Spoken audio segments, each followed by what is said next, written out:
Hello students, आज हम पढ़ेंगे अपवर्तनांक, जिसे इंग्लिश में बोलते हैं रिफ्रैक्टिव इंडेक्स। इसे एन से रिप्रेजेंट किया जाता है, मीन्स एन से लिखा जाता है। अपवर्तनांक, अपवर्तन प्लस अंक, अपवर्तनांक यानी अपवर्तन के लिए किसी अंक को जो दिया जाता है उसे अपवर्तनांक कहते हैं।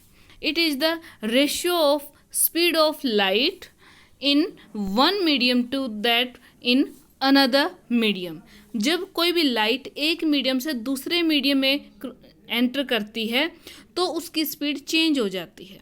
अब उन दो मीडियम में अगर हम उस लाइट की स्पीड का रेशियो यानी कि अनुपात लेते हैं तो उस अनुपात को हम कहते हैं अपवर्तनांक। यह लाइट की स्पीड का यानी कि लाइट के वेग का अनुपात है। दोनों यानी कि अंश और हर दोनों तरह इसमें क्या आएगा, स्पीड। तो इसलिए यह एक यूनिटलेस क्वांटिटी है, मतलब इसका कोई मात्रक नहीं है, यह मात्रक विहीन राशि है। इसको आप एन से, स्मॉल एन से लिखेंगे। अब हमने मान लिया कि जो लाइट है वो एक मीडियम पहले मीडियम को नाम दे दिया वन, मीडियम वन से मीडियम टू में एंटर कर रही है। तो मीडियम वन में जो लाइट की स्पीड है उसको हमने नाम दे दिया v1, और जो लाइट की स्पीड है मीडियम टू में उसको हमने नाम दे दिया v2। क्या नाम दे दिया उसको हमने? v2।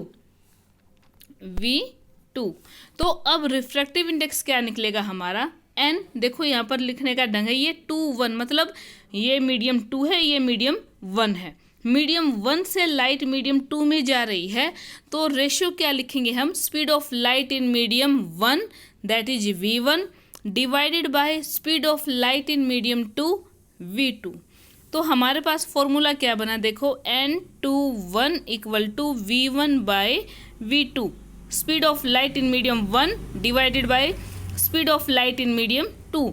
लिखने में यहाँ पर जो बाद में आता है ना वो ऊपर, मतलब जहाँ से लाइट चली है, जिस मीडियम से लाइट चली है वो ऊपर लिखा जाएगा, और जिस मीडियम में लाइट एंटर की है जिसने, वो हमारा हो गया v2।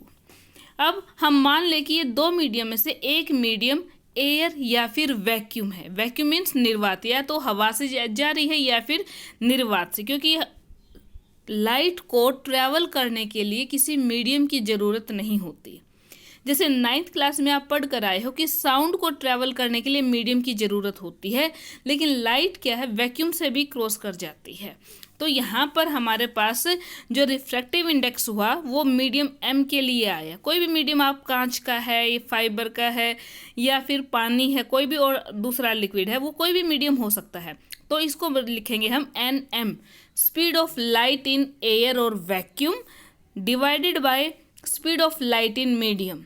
तो आप ये ध्यान रखना कि एयर या वैक्यूम में जो लाइट की स्पीड है उसको c से लिखा जाता है, और c की वैल्यू होती है 3 × 10⁸ मीटर पर सेकेंड।